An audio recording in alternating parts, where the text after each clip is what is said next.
Hey there. Hey there. I am, it's been a while since I've done this. And I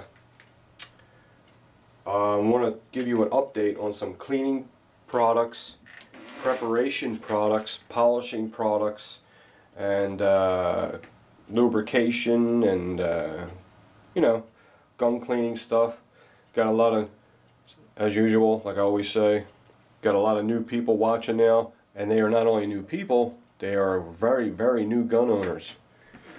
And when I hear people are using WD-40 to clean their guns, it's kind of like, huh? Nah, I wouldn't use WD-40. We've got to remember this. WD-40 is for, like, you got a rusty ass bolt on your brake calipers and you spray them overnight and it eats all the rust off so you can get the bolt off. WD-40 is a corrosion dissolver. It's not a lubricant and it's not a gun cleaner. You could use it on your guns, but I don't recommend it when they have special gun cleaners that are just strong enough to clean your gun, but at the same time not damage your gun. So they're made in a balanced way for firearms. Okay? So try to use, stuff for guns when you clean your guns. With the exception of one thing. You can use Simple Green. Simple Green can't hurt none. It's a fantastic grease cutter. And that's what it is. If you want to get your guns down to the bare metal and you want to take all the oil off them and get them down to this bare steel with nothing on it, get that steel to be virgin again, Simple Green really works good. You don't have to worry about it hurting anything. I put this in my ultrasonic cleaner.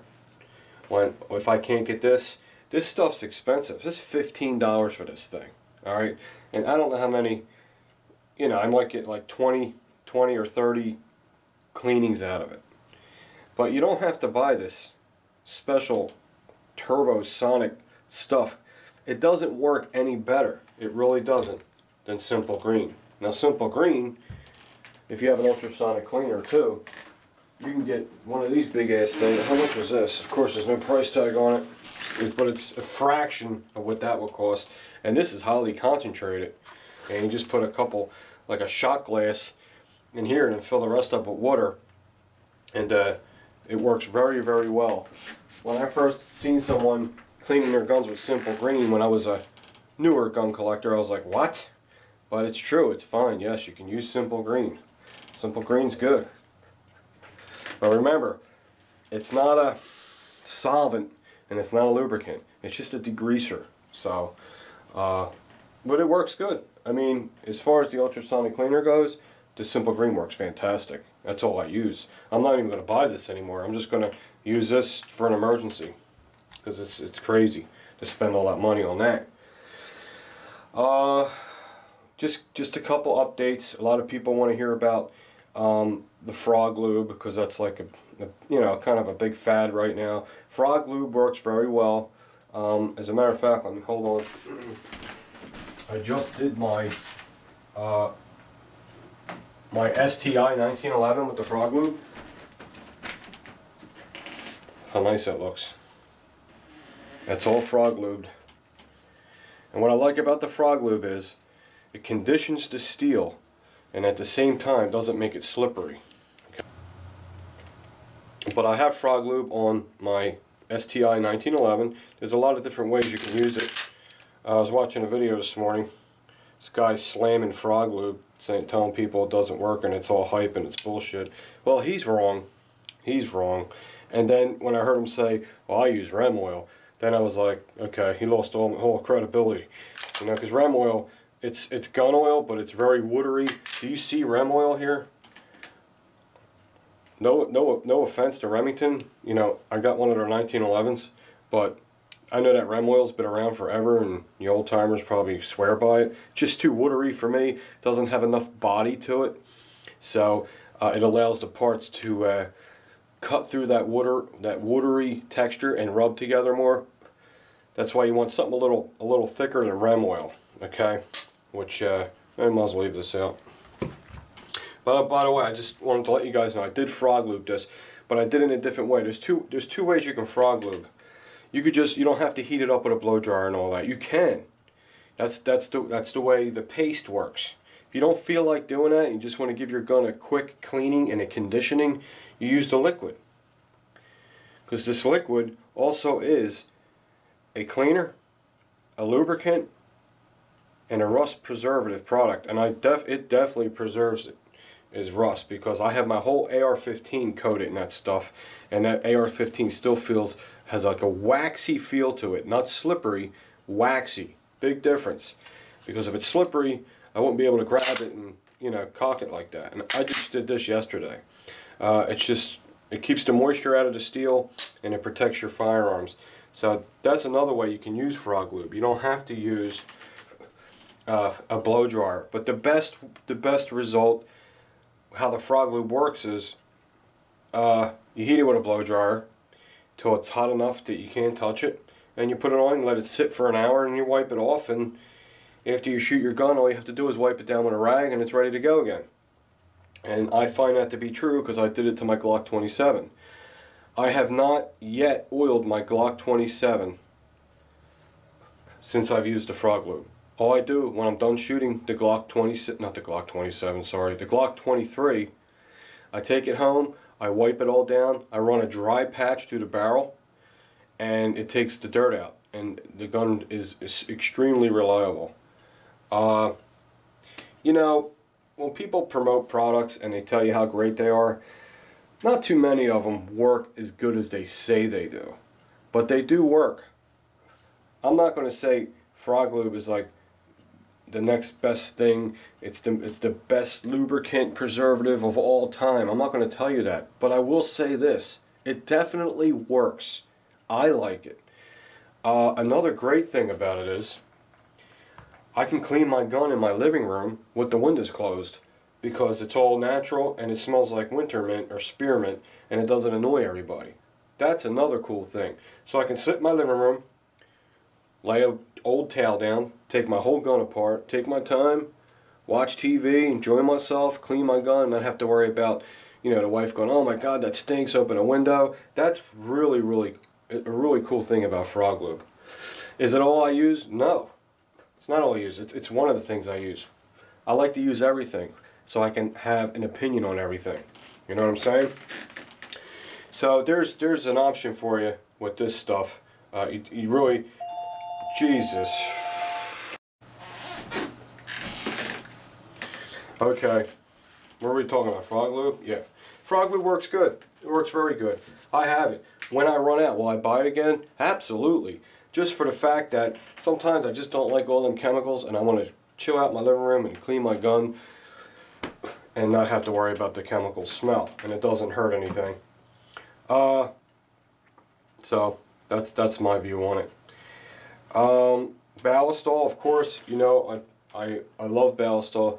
The reason why I like Ballistol so much is because it doesn't dry up. It stays, it keeps your, when you apply it to steel, it takes a long time before it dries up again. Anytime I used anything else, after a week, my gun and the ejection port, like right here, wouldn't feel slick anymore. I mean, that still feels wet. I mean, I never even shoot that gun, and I ballistoled that, and it still feels nice and slick and slippery. So, Ballistol is good because it's a good cleaner. It'll keep your gun running reliable because it doesn't dry up. Keeps all the parts, has like a Teflon slippery feeling to it, and it's just fantastic. And plus I use it for everything around the house, and it's all in one. It's a cleaning, it's a lubricant, it's an oil, and a solvent. It's all three. You only need just this can, and then you can do your whole gun with it. So, when I'm lazy and I want to clean a gun quick, I use Ballistol. It's great. Here's another one. I got this from Howard from the Bunker. It's called Wally's Original Rapid Fire Lube. This stuff's really good. And I showed this before, guys from New Jersey. And I use it. It's good. And he also has a cleaner. This is just a lubricant here, I think. And I think there's a cleaner too I have. Yeah, here it is. It also has a cleaner. And it's really good stuff. So you got the lubricant, you got the cleaner. So that's what I like about this. You don't need all that. All you use is this. Spray the whole gun down, clean it, dry it with a rag, grab this again, lube the gun, you're done. It's great. Another good one is Weapon Shield, and this is also a 3-in-1. It cleans, lubricates, and protects. So Weapon Shield's good stuff too. And their lubrication oil is nice. It has a thick body to it. Doesn't dry up too fast. And it's kind of like Militech 1. It's a real high quality lubrication. Where the frig is it? I have Militech 1, but guess what? I must be all out of it because I can't find it. I must have used it all. But there's their, I mean, that's not a very good label, but there's their lubrication. Hoppies. Hoppies is like probably the only old time stuff that still works great. Now Hoppies is, this is the number 9 solvent. And what's good about this stuff is, you gotta be careful with this. This stuff is brutal. I mean, this stuff is really, really strong stuff. What's good about it is, if you want to get something, like if you get like a mark on your gun, not on your gun, if you get like a magic mark on your table, this will take it right off. You gotta watch though, this stuff is strong. The only thing bad about this is, if you have really beautiful wood grips and you're cleaning your gun, I suggest you take the grips off before you use this. Because if you get hoppies in there, what happens is, even though you're wiping around the grips, by the way, you like these new grips for my Ruger 2245?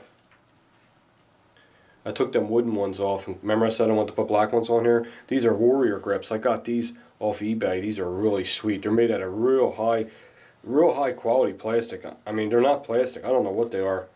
They just feel really nice. The only thing I had to do to make it fit was cut an angle on them right there, so I can reach the stop muzzle sweeping yourself. Numb nuts. Alright, clear. Now I can muzzle sweep. See that little angle? I just had to grind a 45 on there so I can operate the slide release. But they look really good, and that's the way this gun should look, all black. I'm digging it. You can dry fire this. Just wanted to show that what I was out here. Anyway, when you're using hoppies and you have real nice wood grips on here, you don't realize it, but the hoppies gets under the grip, and it gets under there, and it sits in there, and it sits in there, and it sits in there, and it's just not good. And if you leave hoppies on wood grips long enough, it probably would take the varnish right off. Now these kind of grips, these plastic type ones, it'd probably be okay. You know, there's really nothing that can hurt with hoppies on this. But that's the only thing with hoppies. It's a really strong chemical, very strong. Gotta watch, but it works. It's a good cleaner. It's good stuff. It's been around forever. That's all I can tell you about as far as lubricants. Grease. Once in a while I use grease. If I have a 1911 and it's one that's really fitted really tight until it's broken in, I'll use grease on the rails. And then once I feel the slide start loosening up, like once you feel the slide start loosening up from the frame, because it will a little bit, then I won't use grease anymore. I'll just use oil. But until then, I'll put some grease on there. But right now this has frog lube on it, and it feels wonderful. So it's awesome. But that's the only time I really use grease. Sometimes I use grease. I don't know. It's just, you seen the new mainspring housing I put in, the grease I put in the hole. It's great for stuff like that. I don't use grease a lot. I used to in the beginning, but I come to find you really don't need it. Oil's enough if a gun's made right. And Weapon Shield grease, it's very good. Now that's it as far as lubricants and stuff like that go. As far as like Loctite and gun, thread lock and all that stuff, the only stuff you should be using is this type of stuff. It's the blue Loctite. I see guys using red Loctite. I don't understand that, because that's permanent, and to undo red Loctite you have to heat the gun. I mean, I don't know. I would never use the red Loctite unless maybe for like a gas block on an AR and it has set screws. I would say that calls for red Loctite.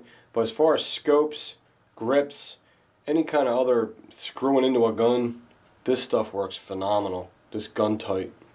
Putting a pistol grip on an AR, or putting a pistol grip on an AK, putting a shoulder stock on a shotgun, anything that screws into anything, this gun tight's great. It allows it to go in dry and it seals it and it locks it in place. But if you have to get it off, you still can. So this is the way you want to go. Okay. This particular brand works the best for me. I got this fancy shit here. I don't even know what this was. It was cheap, like, I don't know, $4 for this little thing. This was like friggin' $20 or something like that. And this is some fancy shit I got at a factory that makes nuts and bolts. You figure this would be good stuff. I don't like it. It's a waste. It was a waste of money. So go with gun tight. As far as touching up your guns, with not bluing finishes, with like finishes like this. This ain't bluing. It's like an oxide paint or whatever. This works great. The Birchwood Casey flat black, super black, flat black, whatever your gun is. See, most of my guns are flat black like this. It's matte finish. It's dull. So I get this kind. They have glossy too, but it looks good. Once you put it on there, it looks too dark, but when it dries, it practically blends right in, and it's great for scratches. So this works good. If you can pick yourself up one of them, you should always have one of them in with your gun toolbox and your gun polishes and stuff. Stainless steel guns, this is probably some of the best stuff you can find is Flitz. It's a very fine compound, great for getting scratches out, great for buffing feed ramps on any gun. So it's good for buffing feed ramps to make your gun more reliable and perform better, and it's great for stainless steel firearms just for appearance to make them look better. You just use this in a buffer, and man, you're good to go. It's good stuff. Another thing you should always have a tube of JB Weld. This stuff's very reasonable. You just keep them separate. You use a blob of that and a blob of that, and you mix it till it turns gray. And let me tell you something. When this stuff dries, whatever you're doing, this is going to be permanent. This is going to be like red Loctite in a way. It dries literally as hard as a rock. And what happened, these come in very handy. I've had to use this a couple times. My other 1911, the Remington R1, when I was firing it, the beautiful medallion in there popped out. And I looked in it, and they used like white glue. It looked like friggin' Elmer's glue. And what I did was I got the other grip, and I popped that one out, took them both out, and I put JB Weld in there. Mixed them together till it turned an even gray. Just put a little drop in each one, pressed them in there. Dudes, I guarantee you, them medallions ain't ever coming out. They're like nuclear proof. They're ridiculous. I mean, this stuff is really good. But remember, this is for a permanent fix. I mean, you can actually shape and build and file and shape. When this stuff dries, like, guys were using this. Remember the Wasser 10 AKs with the wobbly magazine? Guys would get a shitload of this and put it inside the magazine well, let it dry, and then file it and sand it. And it actually made the magazine well smaller, so the magazine would fit in there tighter. It actually became part of the receiver. I mean, that's how awesome this stuff is. And I was thinking about doing that to the shotgun when I chopped the shotgun with the hole and filling it with this, but no, because it's exterior and I wouldn't be able to blue it. You know, I would have to paint it. I mean, that's just crap. So I got that shotgun. I didn't know the center of that double barrel shotgun was hollow, so I got that up on consignment up at the gun shop, so for a pretty good price. So I'm just going to sell that and try to find a better quality one. And that's the way it goes. What are you going to do? It's the story of my life. But that's it. You know, I'm rambling too much. This stuff, I don't know how long you can watch someone talk about stuff like this. It's kind of boring, but it's interesting, like I say, to new gun owners. One more thing, because I clean guns a lot, and my brushes really get loaded up with dirt and grease and oil and frog lube and ballast all, and they get so bad you're ready to throw them out. But you don't have to do that. just take all your toothbrushes, all your tools, throw them in. I have an ultrasonic cleaner. I know you guys, some of you guys don't know what it is. I put it in the ultrasonic cleaner and let it buzz for like 5 minutes, and it makes them like new again. And you just keep reusing them. Pretty neat. So that ultrasonic cleaner is a great thing to have. Let me show it to you. If you don't have one of these, here it is. This was sent to me from a guy. I couldn't believe it when it came. I was just like, what? You gotta be kidding me. These ain't cheap. It's an ultrasonic cleaner, and it uses vibration waves to clean. It's no bullshit. It really does work, and Simple Green works fantastic in it. It's all I use. So you can clean your gun parts. It's great if you go to the range and you shoot like 5 guns. Just take all the parts, get a big pile of them, and throw them in the cleaner, and let it clean it. And now you clean the frame and the slide by hand if you don't want to do that. But all the little parts like the barrel and all that shit, take your magazines apart. That thing saves you so much time. I use it all the time. I'm very grateful that I have it. All right, guys. Well, hope this helped some new people. I didn't know shit about guns, man, when I first started. I wish I had someone I could see a video like that. Someone could show me some stuff. But that's what's great about YouTube. It's free information. It's awesome.